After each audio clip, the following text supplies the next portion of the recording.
Welcome to the Scene Snobs podcast. Welcome to the Scene Snobs podcast, everybody. It is Tuesday night. I hope you're feeling all right. That's what it's all about. 7 o'clock Eastern every Tuesday night. You join in with the Scene Snobs podcast. We are doing it, and we're thrilling it. Producer Paul's in the back. He's going to be coming out in just a few, but I want to talk to you guys for a few. It's a lot going on. It's a lot going on in the world. I know. And I take on the responsibility of this channel and our mission to be entertaining. You know, we've always tried to be a means of entertainment through all of it. You know, many different things that have happened. We try to jump on, we try to entertain, just to keep people's minds off, or maybe just be some source of joy in a moment where it's really tough. And we do that in the good times too. I realize sometimes I go off politically. I do. And I'm not going to tonight. I don't think I'm not, because this isn't a political statement in any way, shape, or form. And if you guys are ready to hit that button to X out, promise you, I think you'll agree with me. Doesn't matter which side of the aisle you're on. I'm making a plea to all presidential candidates right now in this election year. I am not asking for anything political. I'm not asking for anything. I mean, I'd love something. Not going there. Not doing it. Not going to do it. But I'm going to say this. Please, and I think I speak for every red-blooded American dog lover, never let anyone who has murdered a dog or more, say or more, let's add that, into any type of position of power, which has already been broken, as we've seen. But please, not in the White House. No people who kill dogs. No, not in that way. Not in the way of the person I'm talking. So I'm not getting political, but I do love dogs. I do love cats. And I do love all of our furry little friends and our fishies and stuff like that. So I just wanted to put that out there. That is my PSA of the moment to get started before I bring Paul in. But let me bring on producer Paul now. He's here, and he's the man. What's up, buddy? Not much, Mick. I actually have a PSA for you as well, because I know you always speak very highly of New Jersey, but I found out something interesting this past weekend. New Jersey does not have a state song, and they're the only one out of all the USA that decided not to have a state song. So what's up with that? Well, it doesn't. No, it doesn't have a state song. It has two. There's two state songs for sure. Yeah, Born to Run by The Boss and Living on a Prayer by Bon fucking Jovi. That's okay. and you have to listen to them while standing at attention, not saluting or putting your hand on your heart or anything, but just like rocking out. Like those are anthems, man. Okay. That's how you win wars, by listening to those two songs. Okay. I don't know why you're here to hurt me. Listen, I just want everyone to know, because I was curious, and I'm always trying to find things to debunk the greatness of New Jersey. There's the no dumpster fire song. it actually is. There's none. Who picks these? Where are these people that pick these things? I want to pick these things. And now, all right. What do I choose? While you're thinking about it, I also want to state to all of our audience members, I'm not saying that any of the Bible Belt songs are good.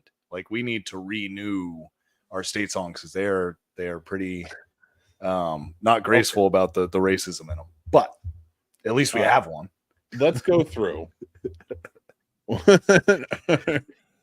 I want to go through each, and that's going to be where we start tonight. That's going to be our topic tonight. State songs, list of the fact that they're all right. Alabama. The song. It's by a composer, lyricist, Julia S. Tutwiler. Alaska's Flag is the name of the song for Alaska. No wonder New Jersey opted out. They probably wouldn't let them have anything good. They didn't know how to sing about trash. Arizona has Arizona by Rex Allen and Rex Allen Jr. and the Arizona March song. I don't think you should be able to. Oh God, Arkansas like tripled down on that. They have like 5. Arkansas by Eva Ware Barnett. Arkansas, you run deep in me. I did, like I said, I'm not saying others are better. I'm just stating. God damn it! Oh, no. Listen, I am not putting down the great state of Arkansas or any of those states. Like there are some wonderfully true. I've met people from Arkansas. I've met people from all over. So like I'm not putting down the state. That's a hell of a song title. So, by today's standards, I'm sure it was picked in like 1987. It was. I don't know about you. The state historic song is Arkansas Traveler. There's another one called Oh Arkansas. Hold on, I can't see this. I gotta put my glasses on. All right. California says I Love You, California by Abraham. No. There's no way. The California state song is I Love You, California by Abraham F. Frankenstein, who was the composer, and the lyricist was F.B. Silverwood. Now, I realize I said the F.B. Silverwood as importantly as I said the Abraham F. Frankenstein. And that was for, Silverwood's, his purposes. But Abraham F. Frankenstein is the greatest name. Is Frankenstein a real name? Apparently. I love this. Colorado. I'm only in the C's. Let's do it. Where the by the way, this is not where I thought this was going. Colorado, where the combines grow. Oh, columbines grow.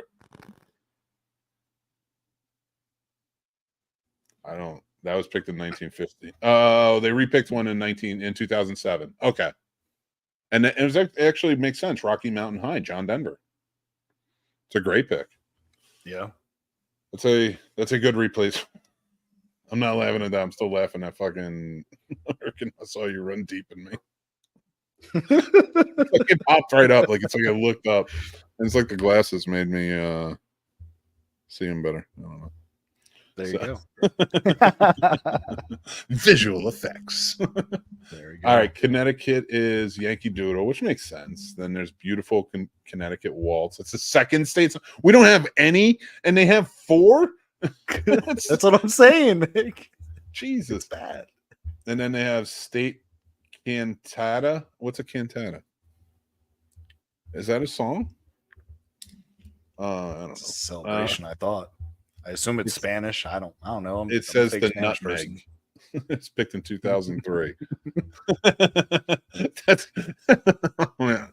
I can't put down Connecticut. That's Casey's where he's from. So like I'm not gonna make fun of Connecticut, but it is fitting that the state polka is ballroom polka.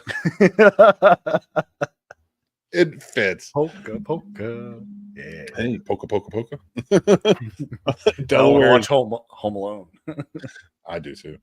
Delaware is our Delaware. Florida. This debacle is going to be enjoying. The official state song is "Old Folks at Home."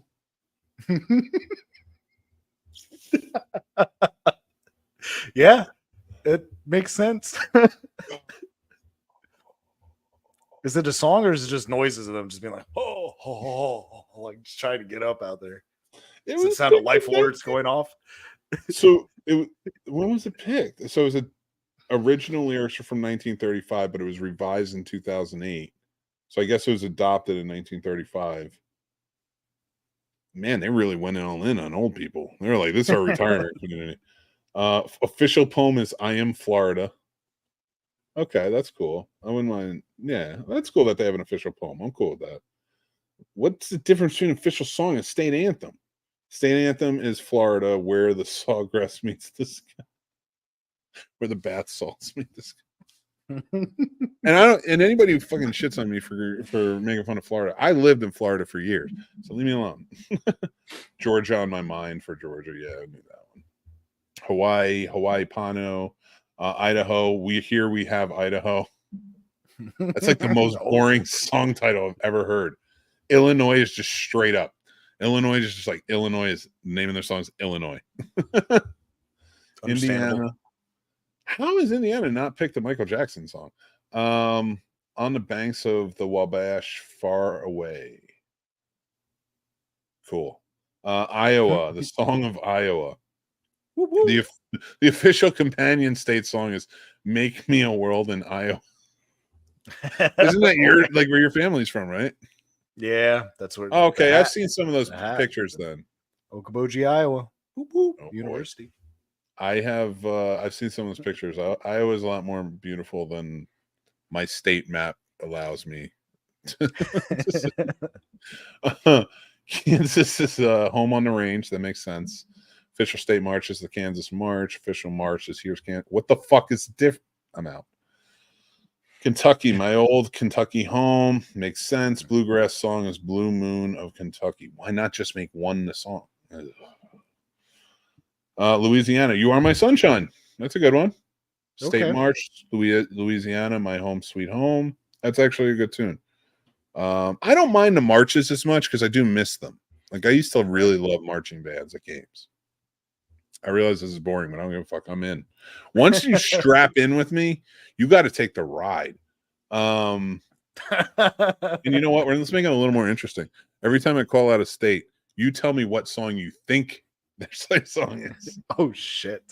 The state cultural song is Southern Nights. The state environmental song is The Gifts of Earth. Why do we keep doing this? Maine. What do you think their song is? Where the ticks are pleasantful and the oceans are bitter. Why do you hate Maine so much? Because that's the only place I've gone outside. No, I've gone outside out there to smoke a cigarette and covered in ticks. And I was like, what the fuck is this? Oh, fuck. I don't know. And then when I was up there in York, Maine in July, mind you. So I'm used to our North Carolinian oceans, okay? So everyone's not hopping in. They're like, oh, it's cold. I'm like, yeah, bullshit. Hop in there. First off, when I stand up, rocks. The fuck kind of ocean is this with rocks? Bullshit. And it was like 58 degrees in that ocean. No, sir. That was bullshit. I immediately walked out. I was like, nope. Like, why do you even vacation? Maine's not for swimming. Yeah, but they have vacation homes. They're all huge houses and expensive living. I'm like, for what? For the cold? Fuck off. Well, their state song is State of Maine. And their state ballad is The Ballad of the 20th Maine. Boo. Maryland. Do you know Maryland? I couldn't even think of one for Maryland. I don't know. Journey. Neither could they because there's none. Oh. There's no state. And then Massachusetts stepped it up. They were like, any states that don't have any, we've got you covered because there's like 40 of them. But yeah, Maryland has none. If you were going to do one, maybe do one from Tupac. I mean, there's a lot of musical legends that came out of Baltimore. Hammerjacks alone. Like, I don't know. We'll circle back on that one. Let's go to Massachusetts. I'm just reading these off quick. State anthem. All hail to Massachusetts. It's not God. It's not God. Why are we hailing it? It's close. You got Boston. Boston strong, son. Get the fuck out of here. State folk song, Massachusetts. State ceremonial march, The Road to Boston. Goddamn right. Just pick Shipping Up to Boston. Just pick that as your song. State patriotic song. I guarantee nobody in Boston knows any of these. They have a polka song. They have a state. They have a state. They have a bird. They have a state glee club song. Fuck yes. And it is The Great State of Massachusetts. Love it. And then they have a state. What's the fucking preference? The state patriotic song. Yes, isn't the whole point of it would be patriotic to the state? There's a patriotic to the nation. Well, it says Massachusetts. No, it's the state patriot. First of all, the state anthem is All Hail Massachusetts. Then the state ode is Ode to Massachusetts. The state ceremonial march is The Road to Boston. The state folk song is Massachusetts. And now the patriotic song is Massachusetts because of your land is free. Because of you, our land is free. So Boom. So I'm not. I mean, again, met a lot of great people from Massachusetts. I'm not putting Massachusetts down, but is it just that every time there's a song made with the word Massachusetts in it, you just add on another state song? Are you just collecting state songs? Can I write a song about Massachusetts? Yes. And become a state. Have it become a state song. Yeah, why not? Just throw Tom Brady in there at some point. You're good to go. Gold. Michigan, an official state song, My Michigan, as written by Dan and Tim. Minnesota, Hail Minnesota, another one. Mississippi, or One Mississippi. Fucking so many.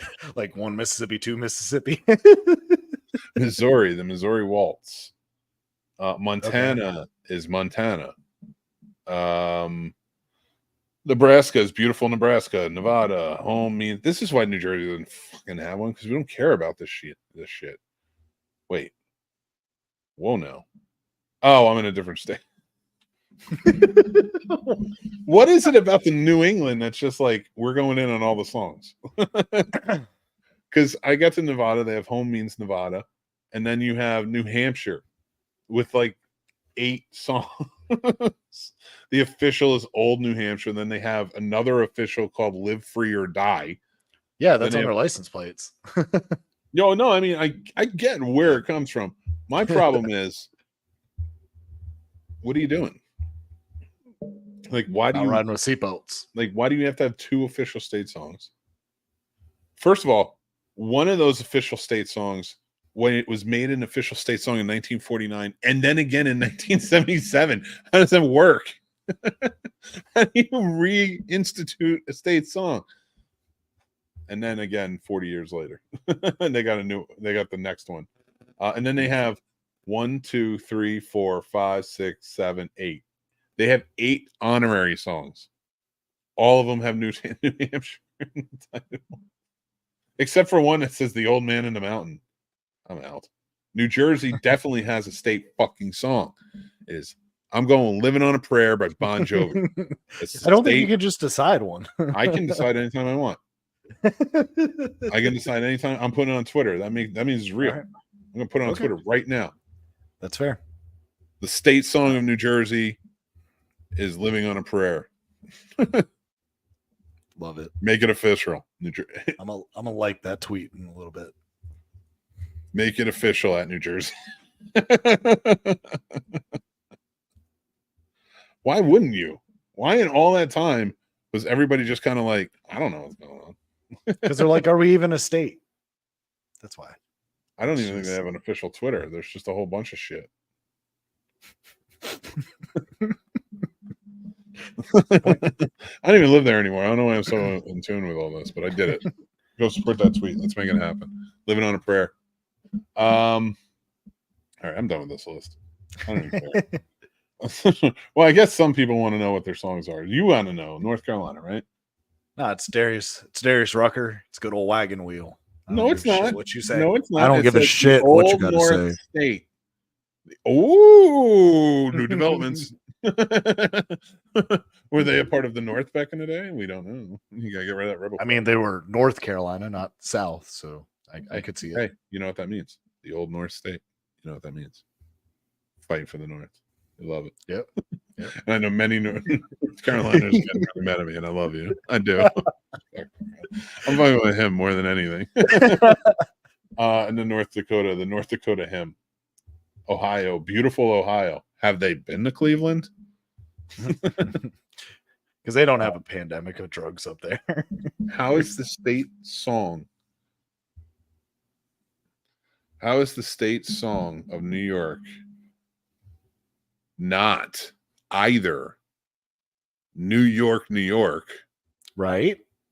or the Alicia Keys song in New York. Like those are the only two What is it? that are acceptable in my opinion. I agree. Those are the only two, and the Jay-Z version maybe not, because we don't know what the fuck's going on. So let's not make that so right now. Let's see what happens. Let's hold that for the future. All right. The rest of this just kind of is like, South Carolina was straight up like Carolina. They win. They forgot they were South.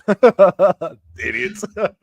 The state song of Rhode Island is Rhode Island. It's for me. Yeah, that one guy who sang the song, that's who it's for. The whole state. How's Oklahoma's song not Oklahoma? Oh, it is. Okay. You judged them so hard. Ohio. Okay. I understand. I don't understand the geographical reasoning for this song, but Ohio has a song. It's an official rock song called "Hang On, Sloopy." I love that song From 1985. Is it real? Hang on, Sloopy, Sloopy, hang on. Is that the song? Yeah. Why is that the Ohio song? Are they from Ohio? And yeah, maybe. Then all right. But then my Bon Jovi theory holds weight. So shut up. But it's not factual. It ain't on Google yet. It's got to be on Google. Oh no, it's right here in my mind. It's a state song. That's what it's going to be forever. What's Texas? Texas is straight up. Texas is like, we had it since 1929. Go fuck yourself. It's got to be that Stars at Night or Big and Bright, right? No, it's Texas Our Texas, which they'll never make it anything. And I get that. I do. Again, Texas gets bad rap. It is a beautiful place. And I met many good people from Texas. Best food. Get barbecue and Mexican down there. It's really good food, but they definitely have top five. Well, here's the thing. So when I'm talking best food, now you brought me on a whole new train. A whole different outfit. People are waiting for our found footage talk. Yep. Real quick, when I'm talking about food, I'm in terms of like area. It's the genre or whatever of you want to call it of food that's in that area. So yeah, Tex-Mex is top 5, top 3, easy. You know, probably even number 2, but it's so hard because like I love burgers so fucking much. I love mozzarella steak. I love Americana food. Okay. That's why I look the way I do. And you go to the gym, so there you go. I still eat the same. That's why I still look the same. I just look like dried Play-Doh. That's all I look like now. I'm just not moist Play-Doh. It's just dried Play-Doh. It's still Play-Doh. You don't look like relax there. Let's get into the main topic though, because I am excited for this one because you this kind of birthed from you. You came along with this one, and we were talking found footage. Yes. Right. And I wanted to talk about the different types of found footage that we really like. We drill down when it comes to horror, especially. But found footage, by the way, isn't just a horror genre, but primarily. So I wanted to take the time to think about it and look at it from the perspective of, can we break down found footage? Have we gotten to a point with found footage, the genre in a whole, can have its own subgenres? Yeah. There's precedent. There's other genres that do that. So I'd love to hear your take on it, especially considering this like idea came from you. So I think, you know, the one that we're most familiar with is always going to be first person found footage. Typically that's how it goes, but a lot of times they'll mix up sometimes surveillance type footage or even stuff from news. If you think of Day of the Dead, you know, a lot of it's clips from, you know, news stations covering things. So I'd say news footage. Sometimes you get mockumentaries or documentary type styles. So I think there are. Go ahead. No. Please finish your thought. I was going to add to it, but I can. But I think, like I said, I think the one everyone's most familiar with is always going to be first person perspective. And I think that's why I kind of enjoyed Late Night with the Devil that we reviewed last week so much, is because I think that was the first kind of almost fully documentary style horror movie that I think was done correct. So it was different enough where, I wasn't necessarily putting myself into camera guy's angle the whole time. Like I was just involved in everything. And I really thought they did it right with doing kind of a different style, in my opinion. Yeah, I mean, I'm not against what you're saying. I do agree. Late Night with the Devil did it really well. But you brought up a good point when we were talking about Late Night for the Devil. Is it documentary or is it more archival footage? Right. And yes, you can use archival footage in documentary and associate it in some way, but documentary style of filmmaking is so different. Like I wouldn't even call all of found footage. I wouldn't call all those movies found footage even, because if you think about it, found footage is found footage. Like, we associate it with POV, but technically Friday the 13th was a POV. Yeah. Yeah. Maniac, the remake especially was all POV, right? So like to me, it's like, where does that go? Right. Like if a POV, should we call it, or do we just call them POV movies? Now, would you consider them the same?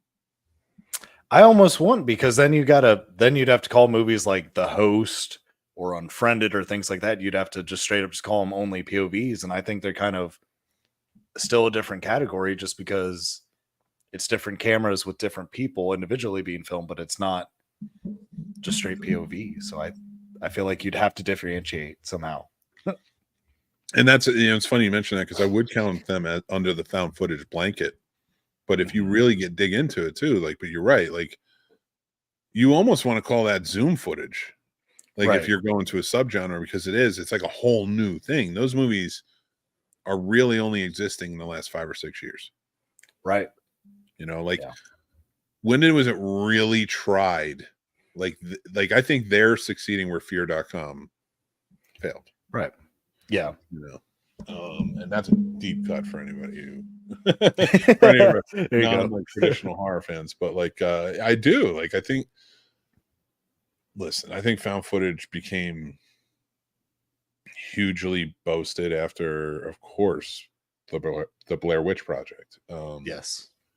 Fantastic. But where does that movie work? I like the movie. Don't get me wrong. As a movie, I've always liked that movie. I can watch it and I can enjoy it. So I'm not taking away from it. And I don't want to pull away from anything. And I know there's some controversy going on with the movie right now, but it was only found footage. Of course they filmed it as found footage, but what really sealed that deal, in my opinion, was the marketing. Oh yeah, absolutely. There's nothing about that movie. If you take away the internet marketing and everything they did, that movie's not doing as well. No, yeah. And I think that's why it succeeded so much in the time, because their marketing team did it right to where news stations were covering it, thinking those kids were actually missing. They didn't know at first. It just tells the times that the internet was just so kind of new to everyone that, there wasn't easy communication. So they saw those flyers up at a lot of those colleges saying, oh, these teens are missing. They're like, oh, we got a news story. So half of their marketing was almost done free of charge just by people covering stories that they didn't realize just yet that weren't factual. And I commend them. Whoever was in charge of that marketing meeting or in charge of that team, they did a phenomenal job. I hope they got a fat paycheck. I hope, kudos to them, because I can't imagine. And I almost wonder if they had, if you took the marketing out of it, would that movie have done anything? I think no, it wouldn't be as big and blown up as it was. It was the marketing that really did that. That was the force, but that's not. But it was the marketing supported a good movie, in my opinion. I know a lot of people are back and forth. I maintain that's a good movie. It's really well done. And if they didn't have the marketing to blow up the way they did, I think this could have went one of two ways. It was either going to blow up the way it did and create what it created, or it was going to be an underground cult hit. People find the website, start watching the movie, and they're like, holy shit, is this real? This is something you would have found on tape, maybe DVD, in the horror section. And anyone who found it would have been like, this is the greatest fucking movie of all time. Either way, in fact, honestly, I don't think it's I think you would have had more people revering it if it was underground. Okay. I got you. Which I could see that. That would be an interesting topic to talk about, because like to me that's a big, like, what makes a movie memorable. And I really do think like a lot of that, how did it make you feel in the moment at the time? Like the nostalgia is always what's playing in so much, in my opinion. But like that one was one where, yeah, like I agree with you. Like that and Paranormal Activity they were the two that got it best out of the marketing in the found footage world. Absolutely. But even then, there's a lot of stuff that just doesn't. They played to the times too, because I will say, especially with Paranormal Activity, I thought it was smart as hell when they used security cameras as a lot of the footage angles for things. You know, granted they did use cameras, but for a lot of it, for the different rooms and areas, like a lot of people, especially during the time the first one came out, we didn't have all Ring cameras and things of that nature, but a lot of people had ADT or a lot of those big name systems, so they're used to watching those. So I think it definitely makes more of an impact or makes more memorable if you can attach yourself to it, at a certain time where you're like, oh, I've watched that. Like, oh, that'd be scary if I saw this happening on my cameras when I'm, going over them. Yeah. And one thing I really liked about that, I mean, but even then, like Paranormal Activity, that only worked because of the time. Yeah. Filmmaking was a little more prevalent. Cameras were smaller and people were picking up left and right. Especially handy cam, stuff like that. Security cams were like a new fad, especially because they had been around, but like this is really where they were getting good and more digital. So, or like at least digital. So yeah, that I think those are two products. Like the marketing worked because of the time that it hit, right? It just really, like, those are two, like, and I can't wait to see what the next one is, because and it's not just found footage that has this. There's a phenomenon around movies that maybe down the line, like, they're not as beloved, but at the time they made a dent. That's in everything. Friends and Fight Club, is one I can think of, or stuff like that. So yeah, found footage though, like when I think about like the subgenres that go into it, there's so many that are being explored because you have to kind of redo it, because you're never going to catch that magic of found footage again. Right. So, but maybe Late Night for the Devil. Yeah. It's like the next one. I like that archival footage, as you called it. Yeah. We should piece together some ideas for names for subgenres, just for our own shits and giggles. Absolutely. I'd be game with that. It'd be fun going back through all the found footage movies I've seen and being like, all right, you're here. Like 90% this. All right, you're this. Where would you put the Poughkeepsie tapes? I'd put that straight POV. But it is footage. He's filming everything. So it's like, see what I mean? No, like, yeah.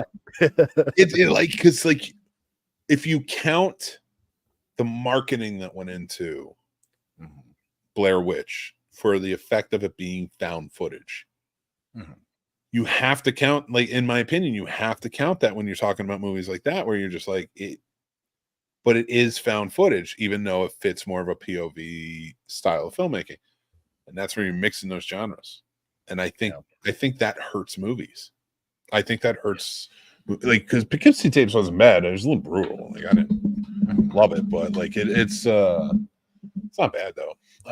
That's funny that you brought that up, because I've tried making friends watch it and they're like, I've never heard of it, I don't want to watch it. So it's interesting, because that's one I was seeking after for years, because it was supposed to come out and then it didn't come out on time, then it went straight to DVD, and I was like, oh, okay. The trailer made me do it.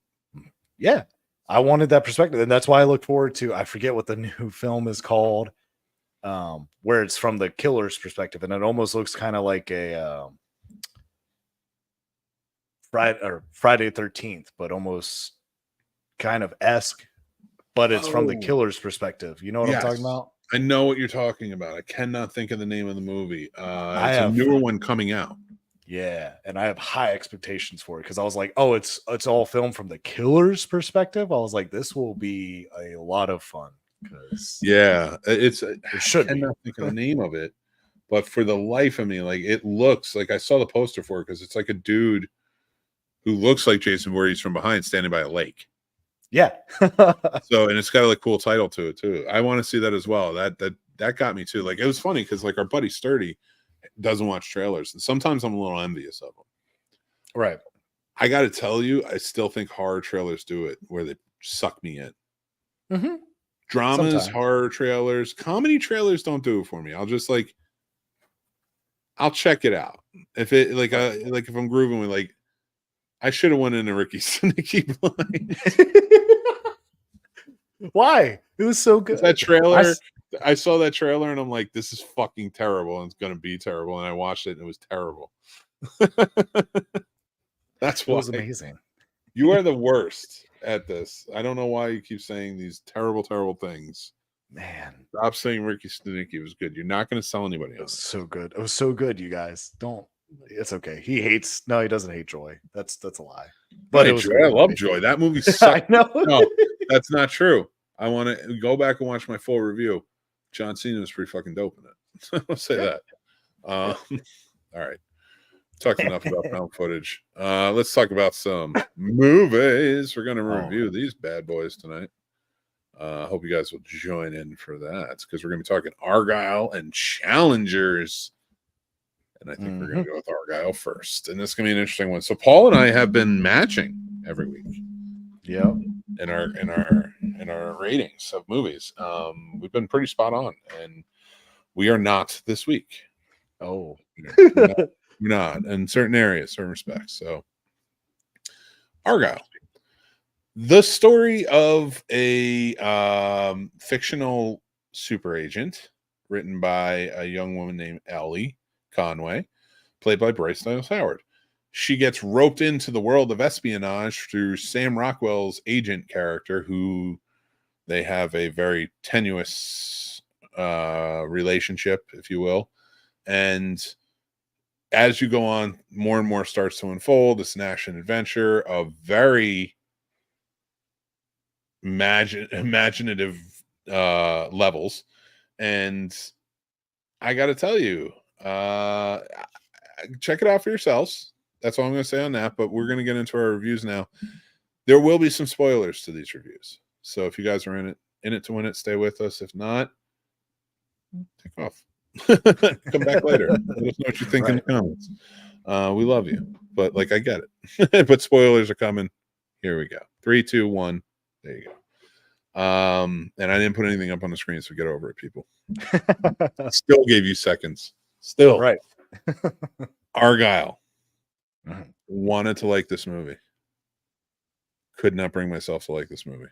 Huh. Okay. I didn't hate it. There's a lot of points I give to it. Anytime Sam Rockwell was on the screen, chewed up every bit of scene he was in, which he does with everything. If Sam Rockwell's in it, it gets an automatic point because you're going to have a great performance from Sam Rockwell. Yeah. Right? And he's almost as good enough an actor to get 2 points, but I couldn't do it with us. Every actor in this I respect and I like. I like Bryce Dallas Howard. She's a great actor. She's proving herself to be a great director like her dad. Probably, honestly, maybe better in some respects in her look and visual style. I don't know what happened with this movie. I like Matt Reeves. I love the director Matt Reeves. I love the Kingsman. Every Kingsman I've enjoyed. This movie, I'm going to perpetuate, and that's why I'm not letting you talk yet. It's because I have to perpetuate a conspiracy theory. and I don't want you roped up in it because it could get me killed. And I think we all know who's going to kill me if somebody kills me. So not you.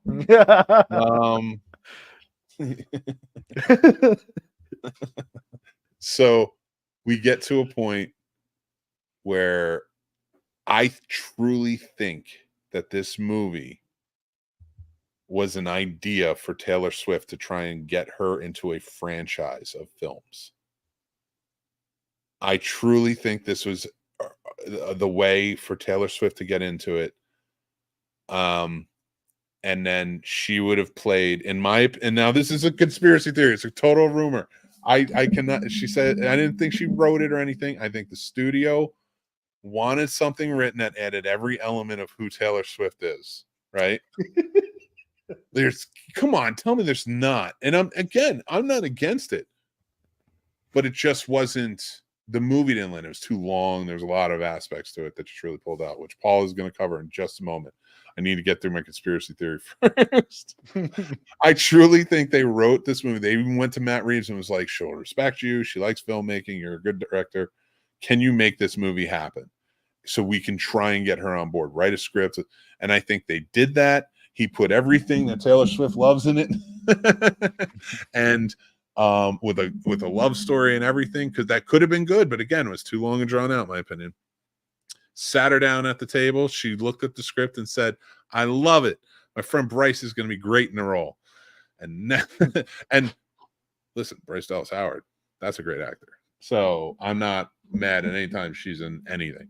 But this story was too messy. It was too choppy. It was too long in areas.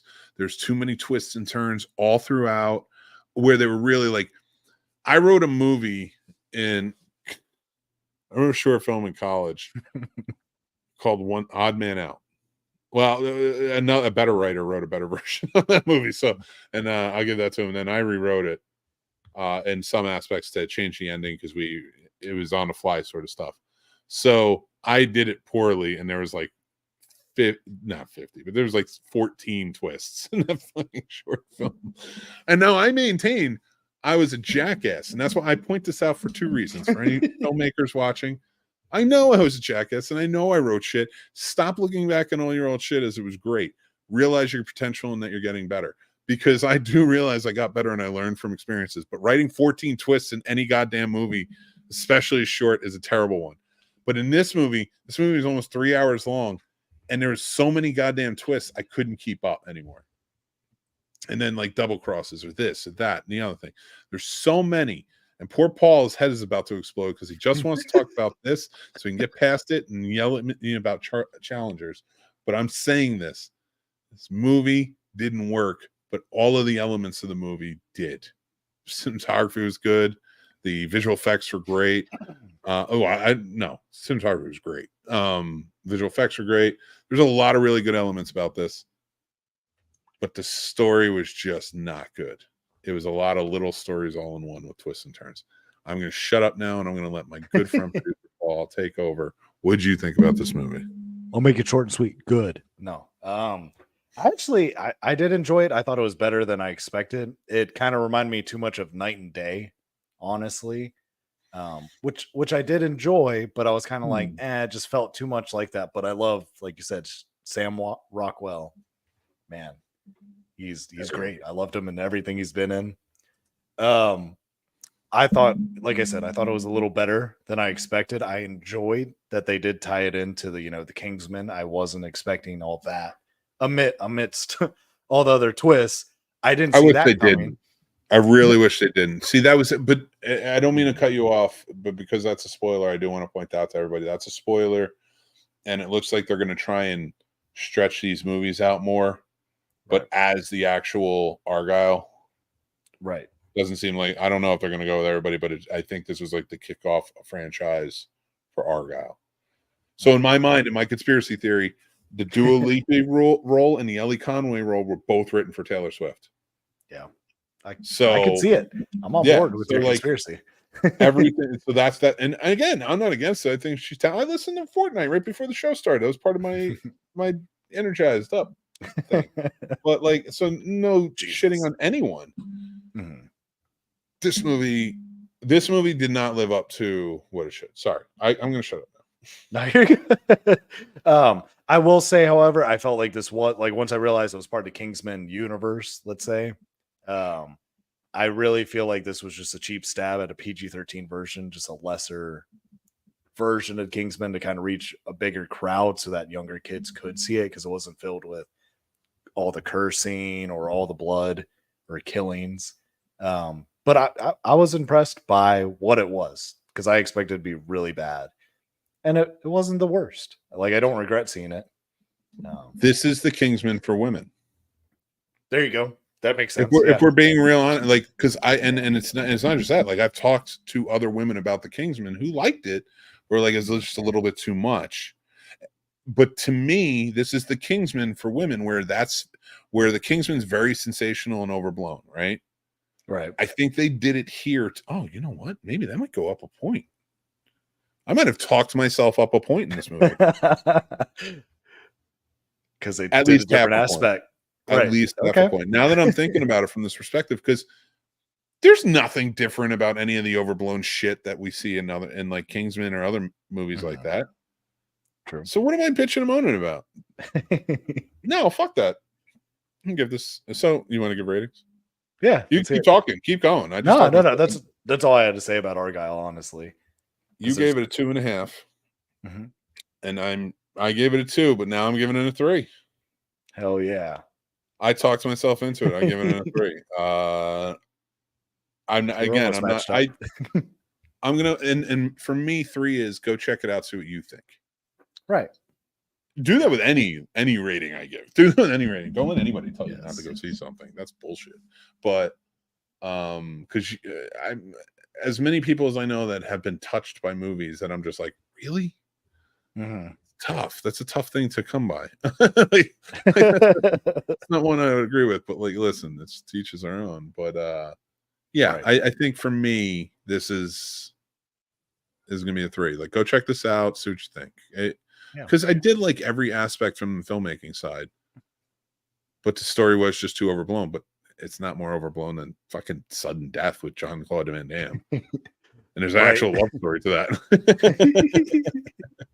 I will maintain, and we'll get to this next week. Boy Kill World is a better story than this, though. Yes, absolutely. So let's get to our next one. Paul's favorite movie of the year. We have wildly different approaches on this one. Yes. Challengers. Yes. Challengers. This is gonna be interesting. Mm-hmm. I went into this movie. So this is the movie of Zendaya stars in the movie, and there's 2 guys. I don't know all their names. I'm not 100% sure I got all of their names in the movie. She's first off, I'm going to say her performance is fantastic. She gives an amazing performance in this, and there's not a bad performance in it, but she shines above everyone else. Like I don't know if they did that by design or she got this role, or she doesn't really have to audition, I'm sure, but she was offered this role, and it was just like she was just ahead of everyone.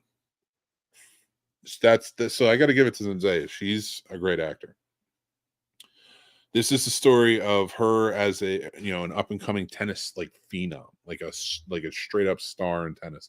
And she's aggressive. She's very competitive. And then there's 2 best friends who are up and coming like tennis stars themselves, phenoms. But they're doing doubles, but they're also doing singles. The whole movie is told behind the backdrop of them meeting 13 years later in a big tournament. Finally for the championship, big tournament, going back and forth with each other. And you start off at this point, and Zendaya is right in the middle. It's beautiful imagery. I gotta give it to the cinematography of this. It's beautiful imagery because they play it up a lot in the movie, and it works.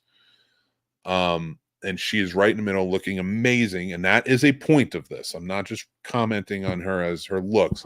Her look and style is a part of her character. So I want to point that out. So like her being there, everything is decisive and calculated to how she does things. So as you can see, I'm praising this movie quite a bit.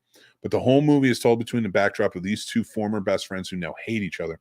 One completely down on his luck. One who's considered like at the top of his game. Or no, he's not at the top of his game during this movie. He's kind of fallen. But at one point, he was sold at the top of the game. So they're going neck and neck, back and forth. They both need this win. They loved each other. They were best friends, super loyal, and she came between them, and she did hard. But it was natural the way they played this and how things transpired. I liked it. I liked how everybody played off of it. The ending was unsuspected, but I really enjoyed it. Zendaya shines all the way throughout. If she was nominated for this, I would not be upset, but it is not a movie worth nominating, in my opinion. But if she got nominated, that would be one where I'd be like, I get that. She did a great job in this movie. That is what the movie is about. Cinematography is great. The acting's really good. Again, not perfect like the other actors who, again, I don't know them that well. They might be up and coming TV stars or up and coming film stars that I just am not aware of at the moment. Both like them, and we'll keep an eye out for them. So like everybody was good, but like there's few things about this movie that kind of threw me off a little bit. Pacing was a little off, which was funny because it's a tennis movie, but it was certain like flashback type pacing where I'm like, I just don't think you needed that. It didn't really help anything. That's just scrutinizing. But overall, I thought it was pretty good drama. I thought it was a well done competitive war type story in a sports setting, and I enjoyed it. I'm going to shut up because I keep talking a lot again. Paul, please. I know you had a very different reaction. What you got for me? I'm going to shut up though. Let me Paul explain something to you guys real quick. Let me tell you why this movie sucked. You can't steal my thing.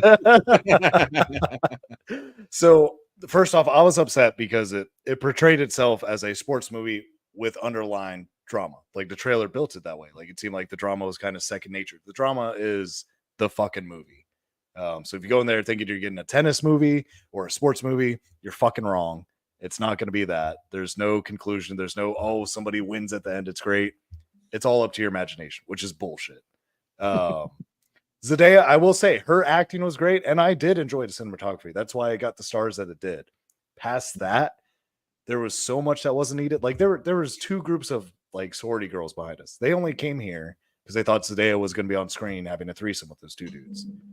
That is sad. I loved how that turned out.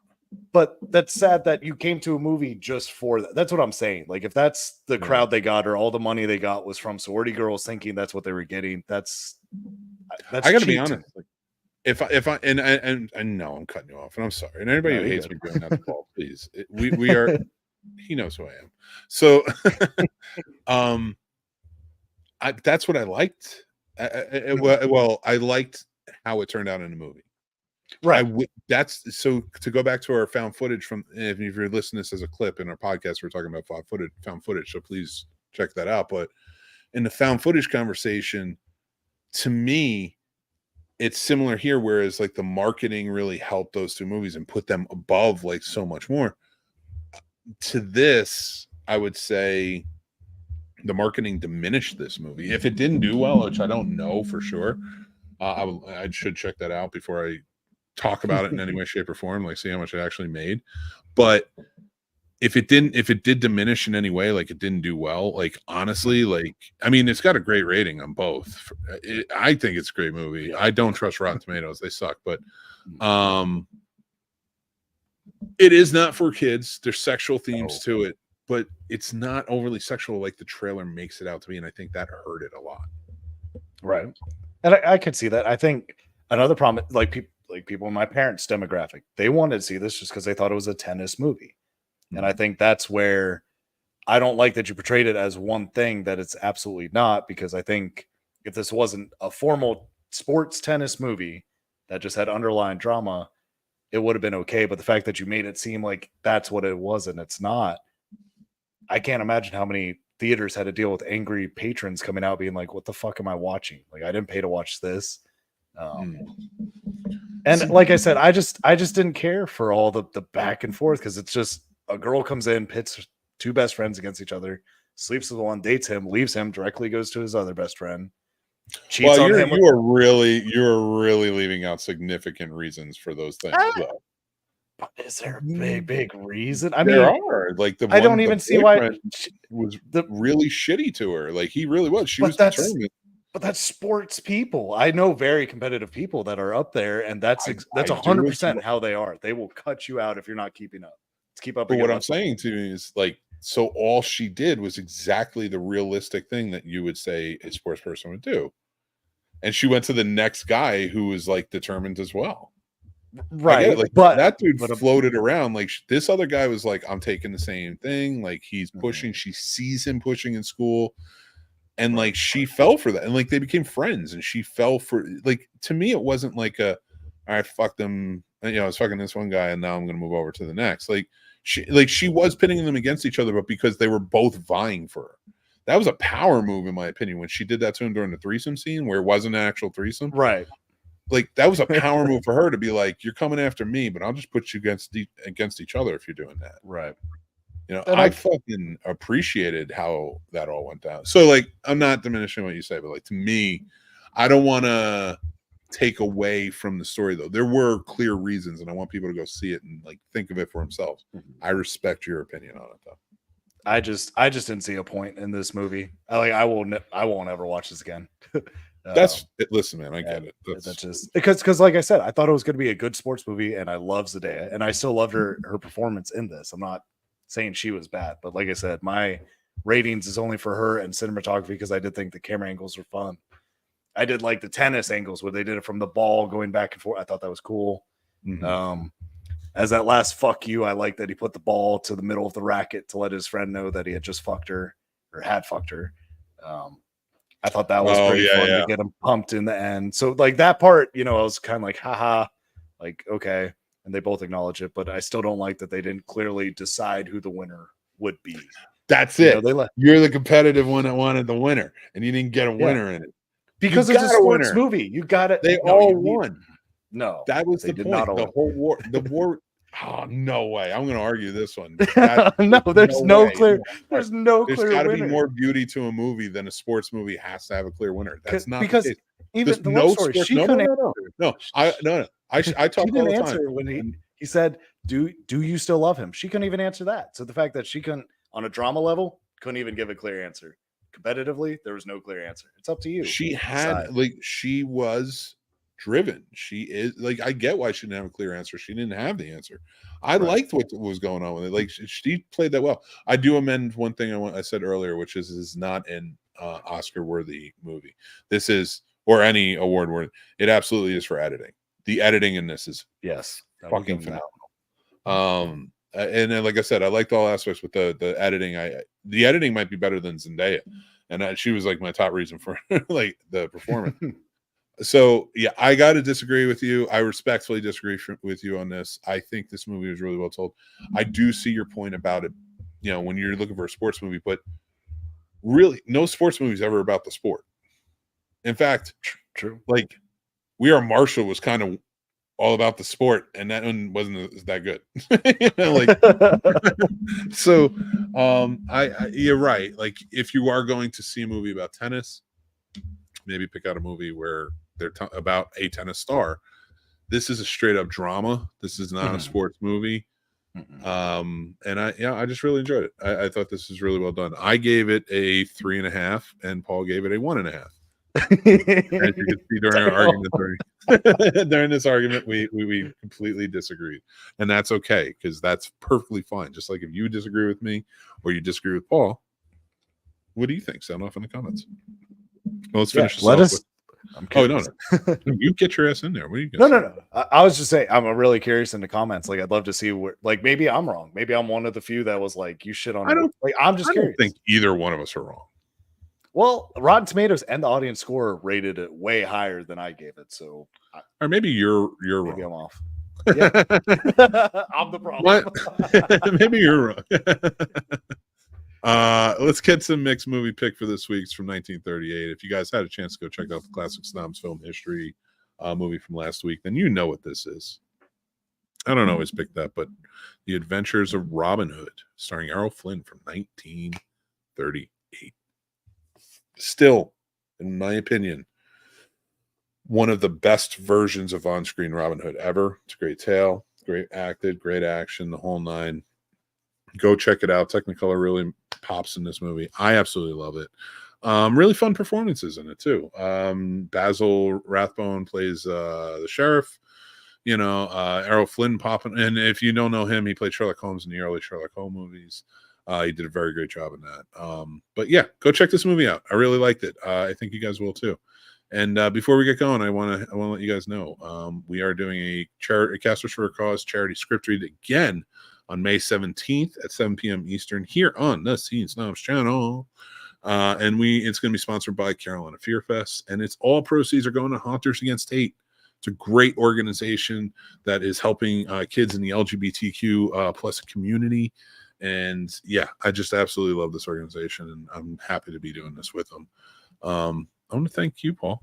I want to thank you for being here. joining me on this journey. We're gonna have a great time. We're coming up on Carolina Fear Fest. Get your tickets. Yes. 5 years of fear. Yes. Hopefully we'll see you there. It's going to be a fun, peaceful weekend. We all want to go. We just want to have a great time. We want to watch, watch some fun movies at the film festival, watch some fun panels, go talk to some awesome vendors. Celebrities are going to be there. They're going to have shows up. They have the Saturday night party. They have a ton of stuff going on. I'll be working.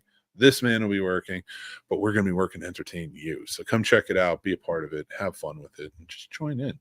Now, Paul, before I continue, you want to say anything, my friend?